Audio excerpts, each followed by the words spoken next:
Kubernagar ward 14માં આવેલા મેઘાણીનગરમાં છેલ્લા bus stand પાસે આવેલા ત્રિકમલાલ અને ડબ્બાવાળી ચાલીમાં ઘણા ટાઈમથી પાણીની સમસ્યા હતી।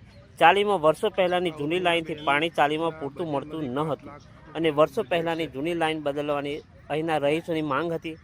તે લોકોની તકલીફ અને માંગને ધ્યાનમાં રાખી વોર્ડ કોર્પોરેટર ઉર્મિલાબેન પરમારે તાત્કાલિક પોતાના 2024-25ના બજેટમાંથી 5 લાખનું બજેટ મંજૂર કરાવીને પાણીની નવી લાઇન નખાવી અને કામ ચાલુ કરાવ્યું હતું। આ પાણીની નવી લાઇન નાખવાથી ત્રિકમલાલ અને ડબ્બાવાળીની ચાલીના લોકોની સમસ્યાનો અંત આવ્યો હતો।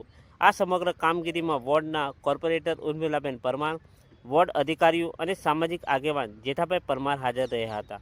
ગુજરાત 7 ન્યૂઝ, દિનેશ સોલંકી, અમદાવાદ।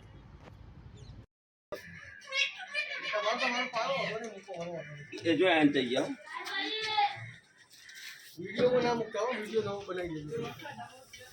વિડીયોમાં મુખાતા સાહેબનું નામ આગળ આવવા હું આદેશ કે ઉર્મિલાબેનના બજેટમાંથી અમારા આ બધું કામ થયું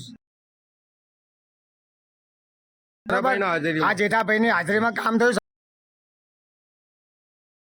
બી આવીને માપ લઈ ગયા પહેલા બે આવ્યા હતા,